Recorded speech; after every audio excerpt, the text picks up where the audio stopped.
ఇవాళ ఏం మాట్లాడాను ముఖ్యమంత్రి గారు ఒకసారి ఆ వీడియో చూసి నేను మళ్ళీ ముందుకు పోతా. ఒకసారి నిన్న ముఖ్యమంత్రి గారు మాట్లాడినటువంటి మాటల్లో శాడిజం ఎట్లా ఉందో, ఒక సైకో ఎట్లా ఉన్నాడో ఒకసారి చూద్దాం.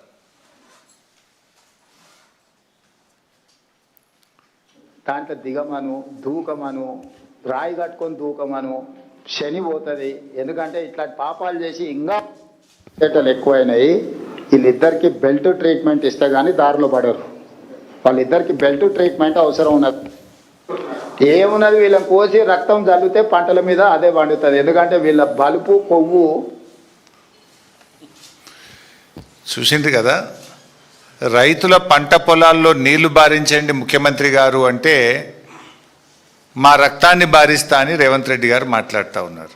ఇది ఒక ముఖ్యమంత్రి మాట్లాడాల్సిన భాషన? నీళ్లు కావాలని మేము అడిగితే రక్తం కావాలని రేవంత్ రెడ్డి అంటుండు. రక్తం ఇస్తా చల్లాలని. సార్ నీకు రక్తం కావాలంటే ఇస్తాం, దానికి కూడా మేము వెనకాడటోళ్ళం ఏం కాదు.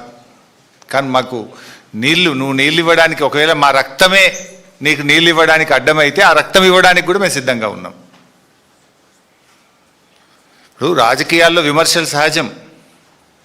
ఒక ముఖ్యమంత్రి స్థానంలో ఉండి ప్రతిపక్షాల యొక్క రక్తాన్ని పంటలపై చల్లాలి, బెల్ట్తో కొట్టాలి అని మాట్లాడడం అనేటువంటిది అత్యంత జుగుత్సాకరం. ఆయన రక్త పిపాసి మనస్తత్వానికి ఇది నిదర్శనం. నిన్న ఎక్కడ మాట్లాడిండు ఆయన? బోధి పెవిలియన్లో మాట్లాడిండు. పేరేమో బోధి పెవిలియన్. మాటలన్నీ హింసను ప్రేరేపించి హింసను తలపించేటువంటి మాటలు నిన్న ముఖ్యమంత్రి గారు మాట్లాడినారు. ఆ మధ్య చెప్పినాడు ఆయన హిట్లర్ తనకు ఆదర్శం అంటే. రేవంత్ రెడ్డి అందుకే హిట్లర్ తరహాలో ఒక హంతక భాష మాట్లాడుతూ ఉన్నాడు. కానీ ఒకటి మాత్రం నిజం, ఫైనల్గా పాపం పండినాడు హిట్లర్కు ఏ గతి పట్టిందో రేవంత్ రెడ్డి నీకు కూడా అదే గతి పడుతుంది. ఇదంతా ఆయన ప్రయత్నం ఏంది? భాష దేనికి మాట్లాడుతున్నాడు? ఎవడు మాట్లాడతాడు?